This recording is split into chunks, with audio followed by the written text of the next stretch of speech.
इसके अंदर इसका एक पैकेज है जिसको हम कहते हैं scikit learn package.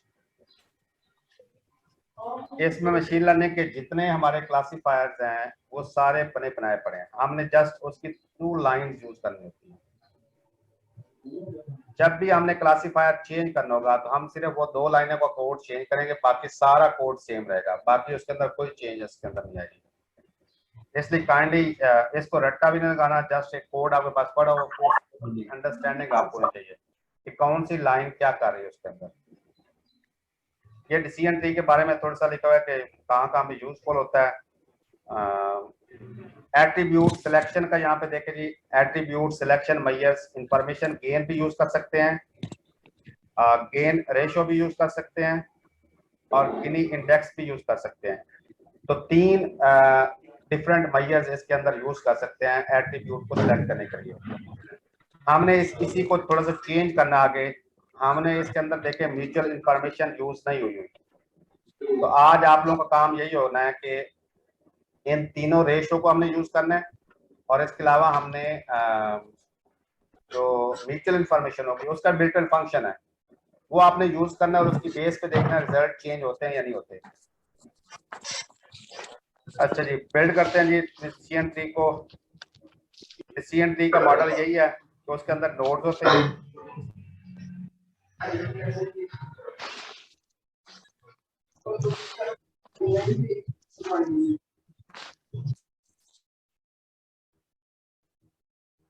Okay, decision tree में नोड्स होते हैं, नोड्स के अंदर ब्रांचेस होती हैं, ब्रांचेस के अंदर आके लीफ नोड्स होते हैं। ये ऑलरेडी हम डिस्कस कर चुके हैं कि नोड कौन सा होगा, लीफ नोड क्या होगा और ब्रांच क्या होगी। ये कैसे वर्क करेगा ये हम ऑलरेडी डिस्कस कर चुके हैं। आपको ये डायग्राम देखनी है। कोई भी क्लासीफायर आपके पास होगा उसको जब भी हमने इस पे इंप्लीमेंट करना है, इसको चलाना है, तो आपके पास डाटा होगा, कंप्लीट डाटा। उस डाटा को आपने सबसे पहले 2 पार्ट्स में डिवाइड करना है, ट्रेनिंग डाटा और टेस्टिंग डाटा में। टेस्टिंग डाटा को आपने फिर ट्रेनिंग के अंदर यूज नहीं करना, उसको एट द एंड आपने एक्यूरेसी कैलकुलेट करने के लिए यूज करना है। ट्रेनिंग डाटा को हम यूज करेंगे वो मॉडल को ट्रेन करने के लिए, जिस तरह हमने लीनियर रिग्रेशन में देखा था कि हम उस डाटा को यूज करके हमने इक्वेशन जनरेट की थी। इसी तरह अभी हमने ये जो ट्रेनिंग डाटा सारा यूज किया और यूज करके हमने ट्री बिल्ड किया है। तो ट्रेनिंग डाटा को हम यूज करेंगे select best attribute using ASM such as information gain or gain index or gain ratio। तो बेस्ट एट्रीब्यूट हम सिलेक्ट करेंगे इन मैयर्स की बेस पे और breaks the data set into smaller subset. हम एक एट्रीब्यूट पे पहुंचेंगे तो नेक्स्ट एट्रीब्यूट पे पहुंचेंगे, फिर स्मॉल डाटा सेट उसका बनाएंगे, सबसेट बनाएंगे और उसको रिपीट करते रहेंगे जब तक वो कंप्लीट ट्री डिजाइन नहीं हो जाता। जब आपका कंप्लीट ट्री डिजाइन हो जाएगा फिर उसका मॉडल को इवेलुएट करेंगे टेस्ट डाटा पे। जब भी टेस्ट डाटा को देना है उसकी आउटपुट हमने नहीं बतानी, हमने सिर्फ उसके एट्रीब्यूट की इंफॉर्मेशन देंगे, आउटपुट वो हमें प्रिडिक्ट करके देगा। फिर हमने जो हमारे पास आउटपुट होगी उसके साथ मैच करेंगे, मैच करके हम उसकी एक्यूरेसी, प्रिसीजन और रिकॉल जो कि वो कैलकुलेट कर लेंगे। ये जनरल मॉडल है क्लासिफिकेशन का कि आप सबसे पहले डाटा को डिवाइड करेंगे ट्रेनिंग और टेस्टिंग में। ट्रेनिंग वाले डाटा को यूज करना आपने ट्री बिल्ड करने के लिए और टेस्टिंग डाटा को यूज करेंगे उस ट्री को वेरीफाई करने के लिए, एक्यूरेसी, प्रिसीजन और रिकॉल की वैल्यू कैलकुलेट करने के लिए। एट्रीब्यूट सिलेक्शन ऑलरेडी हम ये इंफॉर्मेशन गेन कैलकुलेट कर चुके हैं। गेन इंडेक्स ये आपने खुद देखना है, गेन रेशो आपने खुद देखना है, ये देख के आपने खुद बाकी दोनों मेजर खुद यूज करने हैं। पाइथन में आप कैसे यूज करेंगे? पाइथन के अंदर ये लाइब्रेरीज हैं, पांडा की लाइब्रेरी है जिसको हमें मस्ट यूज करना पड़ता है जब भी हम डाटा को लोड करते हैं। तो import pandas as pd, this mean अब पीडी को हम यूज करेंगे एज अ वेरिएबल यूज करेंगे पांडा के तौर पे। आपको बताया था कि हम एस के लर्न की लाइब्रेरी यूज करेंगे मशीन लर्निंग के लिए। तो यहाँ पे लिखेंगे फ्रॉम एस के लर्न डॉट ट्री। ये डॉट ट्री जो है ये डिसीजन ट्री के लिए है, तो sklearn डॉट ट्री। इसी तरह sklearn डॉट बेसियन करेंगे, sklearn डॉट लीनियर रिग्रेशन करेंगे, sklearn डॉट एसवीएम करेंगे। तो ये डॉट ट्री डॉट एसवीएम ये हमें एक चेंज करना पड़ेगा। साथ हमें इंपोर्ट करना पड़ेगा इंपोर्ट डिसीजन ट्री क्लासिफायर। ये डिसीजन ट्री, यही एक लाइन हमने क्लासिफायर में चेंज करनी होगी, बाकी कोई इसके अंदर चेंज नहीं होगी। जब हमने बेसियन क्लासिफायर अप्लाई करेंगे उसके अंदर यही एक लाइन हम चेंज करेंगे। अच्छा, सेकंड हम करेंगे from sklearn dot model selection. Model हमें सिलेक्ट करना पड़ता है। इंपोर्ट मॉडल सिलेक्शन का एक पैकेज है, उस पैकेज के अंदर हमें इंपोर्ट करना पड़ेगा ट्रेन टेस्ट स्प्लिट। जो पहले डाटा हम रिसीव करेंगे उसको ट्रेनिंग और टेस्टिंग में डिवाइड करने के लिए ये हम train underscore test underscore split use करेंगे। ये फंक्शन उसका आ जाएगा। थर्ड चीज हमें इंपोर्ट करनी पड़ेगी import from sklearn import matrices. ये हम आगे जब एक्यूरेसी कैलकुलेट करेंगे उसमें हमें यूज करना पड़ेगा। तो ये तो आप ये समझें, ये चारों लाइनें हमें हमेशा लिखनी पड़ेंगी। जब भी हम कोई क्लासिफायर लोड करेंगे ये हमें लाइन लिखनी पड़ेगी। ये जो सेकंड वाली लाइन है ये डिपेंड करेगी क्लासिफायर पे। अगर डिसीजन ट्री का है तो ये लाइन लिखेंगे, अगर एसवीएम का होगा तो डॉट एसवीएम इंपोर्ट एसवीएम कर देंगे, अगर बेसियन का होगा तो dot Bayesian import Bayesian classifier कर देंगे। तो ये एक लाइन चेंज होगी जब आप क्लासिफायर चेंज करेंगे। तो सबसे पहला काम होता है डाटा को लोड करना। First load the required data Pima Indian data diabetes. Diabetes का डाटा सेट है पाइमा इंडियन डाटा सेट है using panda read CSV function. Panda जो अभी आपने इंपोर्ट पांडा एज पीडी किया था तो उस पांडा को हम रीड करने के लिए यूज करेंगे CSV file. You can download the data here, यहाँ पे हम डाटा को डाउनलोड भी कर सकते हैं। अच्छा, उस डाटा सेट के अंदर अगर हम देखेंगे कि उसके अंदर क्या क्या एट्रीब्यूट्स हैं वो सारी डिटेल इसके अंदर गिवन है, तो आप फ्रीली डाउनलोड उसको कर सकते हैं। अच्छा जी, अब उसके अंदर हमारे पास कॉलम्स के नेम गिवन है। क्योंकि डायबिटीज डाटा सेट है तो हमें फीमेल भी उसमें होती है, तो हमें उसमें देखनी पड़ती है कि प्रेगनेंसी उसकी है या नहीं, ग्लूकोज का लेवल कितना है, बीपी उसका कितना है, स्किन क्या है उसकी, इंसुलिन क्या है, BMI क्या है, ये सारे एट्रीब्यूट्स की इंफॉर्मेशन उसके अंदर गिवन है। ये उसके कॉलम नेम्स है। और लास्ट वाला कॉलम जो उसके अंदर है वो लेबल है। अब इसको हमने लोड करना है PD, वो जो पांडा का था function PD dot read CSV, ये इसका बिल्ट इन फंक्शन है।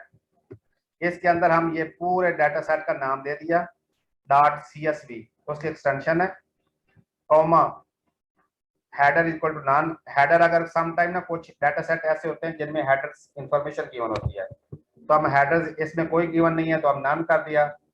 और नेम्स कॉलम नेम्स इसके अंदर तौर पे हम इसको यूज करेंगे। तो ये लाइन हमें अगेन यूज करनी पड़ेगी जब भी हम यूज करेंगे। ये जो कॉलम नेम्स है ऊपर ये हमें चेंज करने पड़ेंगे, ये डाटा सेट पे डिपेंड करेगा। अगर मसलन हमारे पास जब भी एग्जांपल हमने देखी थी डिसीजन ट्री की, उसके अंदर 5 लेबल बनेंगे, जहाँ पे आउटलुक आ जाएगा, ह्यूमिडिटी आ जाएगा, आपके पास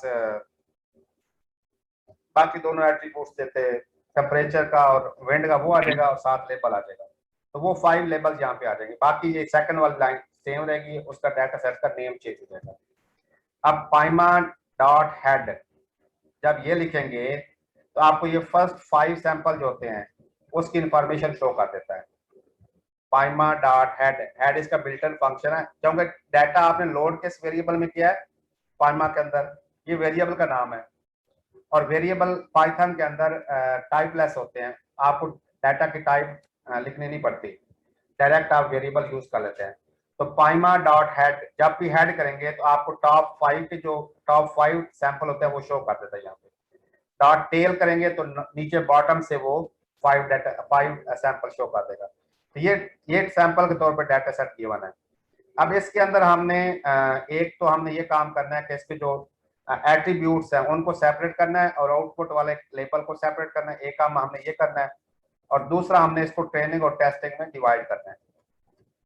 फीचर सेलेक्ट कर लेते हैं जी। फीचर इसके अंदर क्या चीज होंगे जो उसके एट्रीब्यूट्स हैं। फॉर एग्जांपल इसके अंदर pregnant, glucose, BP, skin, insulin, BMI, degree और एज, ये उसके आ गए फीचर्स आ गए। इसको हम सेपरेट कर लेंगे। और लेबल जो है ये उसके आउटपुट बन जाएगी। इसको हम सेपरेट कर देंगे। सेपरेट कैसे करेंगे जी, कि फीचर कॉलम का एक बना लिया, ये वेरिएबल लिया, उसके अंदर ये सारे एज एट्रीब्यूट हमने रख दी, जो जो एट्रीब्यूट हमें रिक्वायर्ड है। और x इक्वल पाइमा में से ये फीचर कॉलम, ये जो कॉलम हैं ये उठा लिए उसमें से। जब निकालें, इसमें से निकालेंगे x के अंदर सारा डाटा सेट आ जाएगा विदाउट लास्ट कॉलम के। और लास्ट कॉलम हम किस में रखेंगे, y इक्वल पाइमा डॉट लेबल, जो लेबल वाला डाटा था वो सारा y के अंदर आ जाएगा। तो अब हमारे पास दो डाटा दो सेपरेट बन गए। x के अंदर सारे आपके पास एट्रीब्यूट्स का डाटा आ गया पूरे डाटा सेट का, और y के अंदर सारे डाटा सेट के जो लास्ट कॉलम था टारगेट वैल्यू वो आ गई। अब हमने इनको डिवाइड करना है, सेपरेट करना है ट्रेनिंग और टेस्टिंग में। तो उसका फंक्शन यूज करेंगे train underscore test underscore separate, वो जो हमने उससे sklearn से लिया था। तो इसके अंदर हमने x दे दिया, x हमारे पास एट्रीब्यूट्स की इंफॉर्मेशन आ गई, y के अंदर लेबल की इंफॉर्मेशन आ गई। अब यहाँ पे एक वेरिएबल हमें देना पड़ता है test underscore size that is equal to 0.3। 0.3 mean कि ये टेस्टिंग के लिए हम 30% डाटा यूज करेंगे।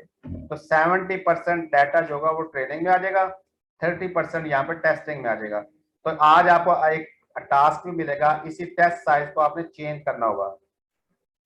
0.2 से लेकर 0.7 तक आपने डिफरेंट वैल्यूज देनी होंगी, 0.2, 0.3, 0.4, 0.5, 0.6, 0.7। और एट देन हमने एक्यूरेसी पे देखना डिफरेंस कितना आता है। इट मीन ट्रेनिंग अगर डाटा इंक्रीज करेंगे तो क्या एक्यूरेसी पे फर्क पड़ेगा या नहीं पड़ेगा, एक हमने ये इससे एक्सपेरिमेंट करना है। इसलिए टेस्ट साइज इस वेरिएबल को आपने चेंज करना होगा आज। Random state is equal to 1, जो हम रैंडम उसमें से वैल्यूज को सैंपल को पिक करेगा। नेक्स्ट इसके अंदर है कि बिल्डिंग डिसीजन ट्री मॉडल। अब डाटा हमारे पास डिवाइड हो गया, जब हमने सेपरेट किया तो ये रिटर्न क्या कर रहा है, रिटर्न 4 एट्रीब्यूट्स रिटर्न कर रहा है, फोर वेरिएबल रिटर्न कर रहा है। एक x underscore training data set आ गया, ट्रेनिंग एट्रीब्यूट्स आ गए, और एक में आगे x अंडरस्कोर टेस्ट जिसमें टेस्टिंग के एट्रीब्यूट्स आ जाएंगे। तो इसका मतलब है अगर हमारे पास 100 सैंपल होंगे तो 70 सैंपल ट्रेनिंग में आ जाएंगे और 70 सैंपल टेस्टिंग, 30 सैंपल टेस्टिंग में आ जाएंगे। इसी तरह y ट्रेन 70 जो लेबल्स होंगे वो इसमें आ जाएंगे और 30 लेबल इसके अंदर आ जाएंगे। तो ये 4 वेरिएबल्स हैं जो आगे हमने डिसीजन ट्री को देने हैं। अब डिसीजन ट्री का मॉडल कैसे बनेगा, डिसीजन ट्री को ऑलरेडी हम इंपोर्ट करवा चुके हैं। उसका फंक्शन कॉल करेंगे डिसीजन ट्री क्लासिफिकेशन, और इसको हम यूज करेंगे CLF के तौर पे। CLF इज अ वेरिएबल, आप इसको ABC कुछ भी नाम यूज कर सकते हैं। तो CLF डॉट फिट, ये इसका फंक्शन होता है जब आपने उसको फिट करना है उस मॉडल के ऊपर ट्रेनिंग करने के लिए। तो इस ट्रेनिंग में x अंडरस्कोर ट्रेनिंग का डाटा दे दिया और साथ उसी के लेबल जो थे y अंडरस्कोर ट्रेन वो हमने उसको प्रोवाइड कर दिए। ये हमें ट्रेन करके CLF में, CLF जस्ट एक नाम है, ठीक है, तो आप इसको यूज कर सकते हैं, ABC यूज कर सकते हैं, x यूज कर सकते हैं, मॉडल लिख सकते हैं। तो ये आपको ट्रेन करके इसमें रिटर्न कर देगा। ये ट्रेनिंग होगी जी। अब ट्रेनिंग करने के बाद इसको हमने टेस्ट करना है, प्रेडिक्शन करनी है। तो CLF, ये जो हमें ट्रेनिंग मॉडल आ गया, तो CLF डॉट प्रेडिक्ट उसका बिल्ट इन फंक्शन है। इसके अंदर हम x अंडरस्कोर टेस्ट, जो टेस्टिंग के लेबल्स थे वो हमने जो x एट्रीब्यूट्स थे, जो x के एट्रीब्यूट्स थे वो सारे हमने टेस्टिंग वाले उसको प्रोवाइड कर दिया, वो हमें रिटर्न कर देगा, उसके प्रेडिक्शन रिटर्न कर देगा। या अब इस केस में आप प्रेडिक्शन के केस में देखें, हमने उसको साथ उसके लेबल प्रोवाइड नहीं किए। यहाँ पे ट्रेनिंग में देखें, उसके ट्रेनिंग में हमने उसका फीचर भी दिए हैं, साथ उसके आउटपुट लेबल भी प्रोवाइड किए थे। लेकिन प्रेडिक्शन में हमने सिर्फ एट्रीब्यूट दिए हैं जो टेस्टिंग वाले थे, वो हमें रिटर्न करेगा, उसके आउटपुट रिटर्न कर देगा। अब इन आउटपुट को हम, आउटपुट जो हमारे टेस्टिंग वाले थे उनके साथ मैच करेंगे और मैच करके हम एक्यूरेसी कैलकुलेट कर लेंगे। उसके लिए सिंपल हम ये यूज करेंगे matrix dot accuracy underscore score, matrix dot accuracy underscore score, ये इसके बिल्ट इन फंक्शन है। उसके अंदर वाई टेस्ट हमने दे दिया, जो हमारे पास हमने डाटा को सेपरेट करने के लिए बनाए थे, और साथ ही जो हमने प्रिडिक्शन किया है, जो क्लासीफायर ने हमें प्रिडिक्ट करके रिटर्न किया वाई अंडरस्कोर प्रिडिक्ट, वो साथ हमने उसके कंपैरिजन में दे दिए। तो ये हमें रिटर्न कर देगा एक्यूरेसी, रिटर्न कर देगा एक्यूरेसी इज इक्वल टू 0.6753%। तो 0.67 mean it is 67% accurate, 67.53% it's accuracy rate इसकी आ गई है कि इतने परसेंट ये एक्यूरेट हमें रिटर्न कर रहा है। तो ये एक पूरा मॉडल है क्लासिफिकेशन का। इस इट मीन ये तकरीबन कोई 10 या 12 लाइंस बनती हैं टोटल। इसको आपने कॉपी करना है। पाइथन के लिए आप एनाकोंडा इंस्टॉल कर लें या पाईचार्म इंस्टॉल कर लें, और उसमें ये डाटा कॉपी पेस्ट करें, उसको ऊपर रन का बटन होता है, उसको क्लिक करें, आपको आउटपुट निकाल के दे देगा। एक तो आपने ये काम करना है। दूसरा, आप डिसीजन ट्री को हम उसके ट्री भी देख सकते हैं। ट्री देखने के लिए ये स्पेसिफिक लाइंस हैं, आप ये खुद यूज करेंगे।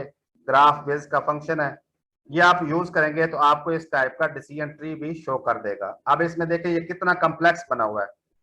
इसमें जो ब्लू वाले हैं वो यस को शो कर रहे हैं, जो ऑरेंज वाले हैं वो आपको नो को शो कर रहे हैं। तो इस तरह ये हमारा पूरा डिसीजन ट्री बिल्ड होगा। ये तो अभी भी स्मॉल है, अभी भी हमारा स्मॉल डाटा सेट है, तो हो सकता है इससे भी कोई 5 गुना ज्यादा बने अगर हमारा डाटा सेट इंक्रीज होता जाएगा। तो ये आज आप लोगों ने एक एक्सरसाइज करनी है, इस एक्सरसाइज को चला के आपने देखना है। ठीक है जी, कोई कंफ्यूजन है इसके अंदर? सर रिकॉर्डिंग अगर शेयर हो जाए लेक्चर की रिकॉर्डिंग तो वो भी वो मैं देख शेयर लेंगे कर हम। दूंगा। अच्छा, आप लोगों के लिए आपने एक काम और करना है कि एक है W3 स्कूल। जी सर, जी सर, जी सर। ये मैं निकाल के देता हूँ, ये वाला। सर डेवलपर लर्निंग करना ही यहीं से शुरू करता है सर। सर पूरा बैचलर उसी पे गुजारा है सर। अच्छा, तो W3 स्कूल पे ना ये पूरा मशीन लर्निंग का ना ये मॉडल बना हुआ है इसमें। या आप लेफ्ट साइड पे आपको नजर आ रहा होगा मशीन लर्निंग। इसको स्टार्ट करेंगे, गेट स्टार्टेड। इसको आप अप्रोक्सीमेटली आपका शायद आधा घंटा या घंटा लगेगा। इसको जरूर गो थ्रू करना आपने, ठीक है। ये डाटा को मसलन वेरिएबल बनाने कैसे है, उसको लोड कैसे करने हैं, डाटा की टाइप्स कौन कौन सी हैं जो ऑलरेडी हमने देखी थी, ठीक है। मीन मीडियन कैसे निकालेंगे, सारा कुछ। और डिसीजन ट्री का तो इसमें बहुत अच्छा दिया हुआ है कि इसमें साथ साथ सैंपल के तौर पे एग्जीक्यूट भी करता है। ये डिसीजन ट्री है, इसका डाटा सेट गिवन है। ये मसलन पांडाज है, पांडा इंपोर्ट किया, इंपोर्ट करके पांडा डॉट CSV रीड जब करते हैं और इसको प्रिंट करेंगे तो साथ रन करेंगे तो आपको साथ एग्जांपल के तौर पे उसको शो भी कर देगा। ये तो साथ ही आपको क्लासिक इसी के अंदर ही आप चेंजेस करके तो आप शो कर सकते हैं इसके अंदर। इसी तरह नीचे आप डाटा को आप डिस्प्ले करना चाहते हैं कि कितनी न्यूमेरिकल वैल्यूज हैं, क्योंकि इस डाटा के अंदर कुछ कैटेगोरियल डाटा भी है आपके पास, लाइक ये नेशनलिटी या UK USA। इस तरह जो आउटपुट है वो भी नो और यस की फॉर्म में गिवन है, तो आप उसको न्यूमेरिक में कन्वर्ट कर सकते हैं। न्यूमेरिक्स में कन्वर्ट करने के लिए सिंपल 3 उसका फंक्शन है। ये TF डॉट मैप का मैप करेंगे न्यूमेरिक्स में, लाइक ये डिक्शनरी बना देते हैं। डिक्शनरी बना के UK को आप 0 से रिप्लेस कर देंगे, USA को 1 से रिप्लेस करेंगे, N को आप 2 से रिप्लेस करेंगे। तो ये आप इस तरह कन्वर्ट करके आप इसको अगेन इसको देख सकते हैं कि जितने नेशनलिटी वाले था या गो वाला था वो सारे 0 और 1 2 में कन्वर्ट हो गया जी। इसी तरह आप इसको साथ आके फीचर सेलेक्ट किया आपने, कौन कौन से फीचर लिए जी, एज, एक्सपीरियंस, रैंक, नेशनलिटी, आपने इसको सेपरेट किया। इसको आप X और Y को सेपरेट सेपरेट शो भी कर सकते हैं। ये बहुत सा सिंपल सा है, ये तो मजेदार काम है। सर काइंडली टूल का पांडा या एनाकोंडा क्या बता रहे थे आप? एनाकोंडा ANACONDA और या फिर पाईचार्म, ये इंस्टॉल कर लें। तो ये टेस्टिंग करने के लिए तो ये ठीक है इसमें यहाँ पे, लेकिन आपको अगर कुछ चेंजेस करनी है फिर आप उसको सेव करना है, लेटर ऑन यूज करना है, तो आपको फाइल सेव भी करनी पड़ती है। तो इसलिए आप पाईचार्म या एनाकोंडा इंस्टॉल करें और उसके अंदर नोटबुक होती है या वो यूज करके तो उसको आप उन प्रोग्राम को लेके चलें। पाइथन की बेसिक्स अगर देखनी हो तो वो भी बहुत अच्छी यहाँ पे है, वो भी आप देख सकते हैं, जरूर देखना है इसको भी। ये आज जितना मशीन लर्निंग का हमने पहले स्टडी किया है वो सारा इसमें गिवन है। मीन कैसे कैलकुलेट करेंगे, नम पाई की उसमें इंपोर्ट करना पड़ता है, नम पाई डॉट मीन, वो आपको मीन कैलकुलेट कर देगा। डॉट मीडियन करेंगे, मीडियन कैलकुलेट कर देगा, ठीक है। ये सारे बिल्ट इन फंक्शन है इसके। इसके बाद हमने किया था स्टैंडर्ड डेविएशन कैसे कैलकुलेट करेंगे, वेरियंस कैसे कैलकुलेट करेंगे, again numpy dot variance numpy dot std, ठीक है। तो वो आपको उसके स्टैंडर्ड डेविएशन उसका वेरियंस कैलकुलेट करके दे देगा। सर ये numpy भी लाइब्रेरी है? numpy भी लाइब्रेरी है इसके अंदर, ठीक है, न्यूमेरिकल पाइथन इसको कहते हैं ना, न्यूमेरिक्स पे अप्लाई करने के लिए, ठीक है। तो ये परसेंटाइल भी कैलकुलेट कर सकते हैं। इसी तरह नेक्स्ट उसमें था डाटा को डिस्ट्रीब्यूट कैसे करना है, ठीक है, कि डाटा खुद जनरेट करना है या हिस्टोग्राम बनाना है या इसका आपने स्कैटर प्लॉट बनाना है, ठीक है, वो भी बना सकते हैं। डॉट हिस्ट का फंक्शन है हिस्टोग्राम बनाने के लिए, और नॉर्मल डिस्ट्रीब्यूशन पे अप्लाई कर सकते हैं, ये जो हमने बेल कर्व बनाई थी, ठीक है, डॉट हिस्ट के उससे आप बना सकते हैं। इसी तरह स्कैटर प्लॉट, इसको आप डाटा को प्लॉट कर सकते हैं स्कैटर प्लॉट के अंदर। डॉट स्कैटर का फंक्शन है plt डॉट स्कैटर का, तो उसमें एक्स और वाई दें, आपको इस तरह का प्लॉट करके दे देगा। ये बहुत अच्छी इसमें अंदर सारा, ये हम ऑलरेडी स्टडी कर चुके हैं, तो इनको आप गो थ्रू जरूर करें। लीनियर रिग्रेशन जरूर देखना है इसके अंदर, जो हम लास्ट किया था, ये लाइन कैसे ड्रा करनी है, उसमें पूरी लाइन ड्रा हुई हुई है। इंटरसेप्ट है स्टैट्स डॉट लीनियर रिग्रेशन, ये बेसिकली लीनियर रिग्रेशन जो है ये एसके लर्न से नहीं है, ये इसकी ना स्टैट से scipy की लाइब्रेरी है, scipy साइंटिफिक पाइथन ना, उस लाइब्रेरी में इंपोर्ट करना पड़ेगा स्टैट्स को। तो स्टैट डॉट लीनियर रिग्रेशन उसमें एक्स वाई दे दें, तो उसमें आप उसकी slope into x plus intercept करके तो आपको वो लाइन भी ड्रा करके दे देता है।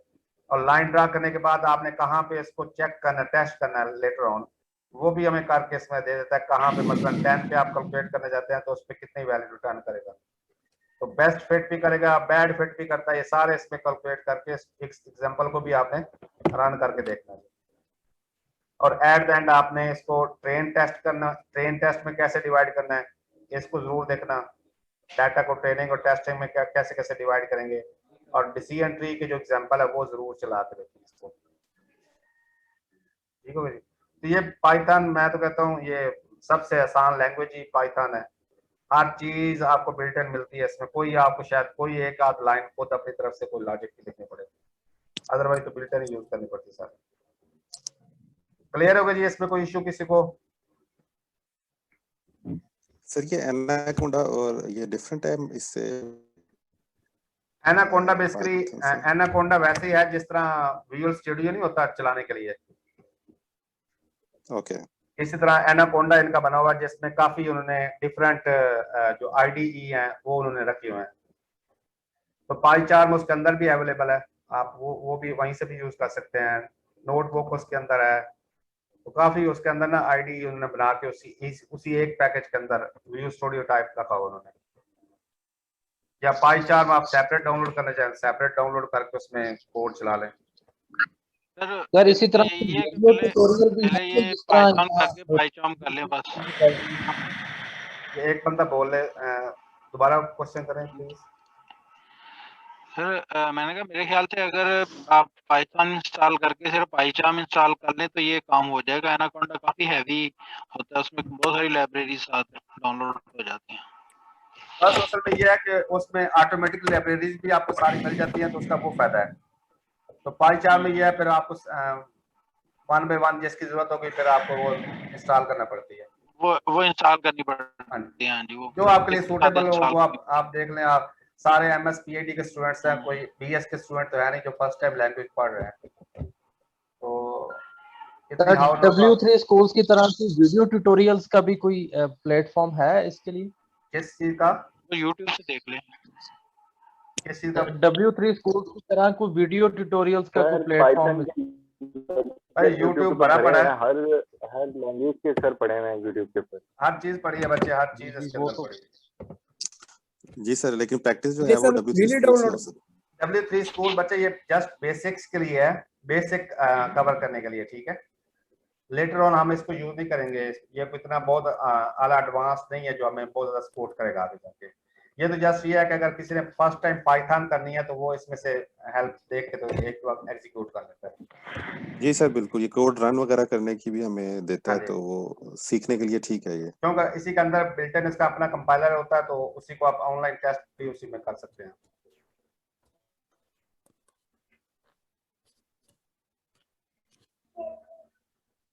ठीक होगा जी, कोई प्रॉब्लम किसी को? तो अब हम देखते हैं कि आपने करना क्या है इसमें। ठीक है, एक काम ये करना है कि मैं एक डाटा सेट अप्लाई भेजता हूँ ग्रुप में, उसका आपने by hand complete decision tree बनाना है आपने। ठीक हो गया। दूसरा काम आपने ये करना है कि ये जो एग्जांपल गिवन थी इस W3 स्कूल की, या एक दूसरा लिंक है वो जो इसका डाटा कैंप का, ठीक है, इस पे जो डिसीजन ट्री का कोड गिवन है, इसको सिंपल आपने चलाना है एक दफा पाईचार्म के अंदर, ताकि हम अब इसके अंदर हम कोई मजीद चेंजेस भी कर सकें। मसलन अगर मैं कहता हूं जी कि हम इस क्लासीफायर के अंदर कोई जो स्टैटिस्टिकल मेजर हमने इंफॉर्मेशन गेन स्टडी किया था उसको चेंज करना चाहें तो कैसे चेंज करेंगे। तो उस काम को फिर हम, अगर हमारे पास ये सारी अंडरस्टैंडिंग होगी तो तभी हम चेंज करेंगे। तो ये कंप्लीट अंडरस्टैंडिंग आपको होनी चाहिए इस कोड की। कोशिश करें कि इसमें डाटा सेट को चेंज करके देखना। मैं 2-3 डाटा सेट के नाम भेजूंगा, तो उन डाटा सेट के नाम चेंज करके देखें जी, वो लोड करके देखें, उस पर एक्यूरेसी चला के देखें। तो मैं एक फाइल भेजता हूँ, तो उसके हिसाब से आप थोड़ा सा इसको गो थ्रू कर लेना।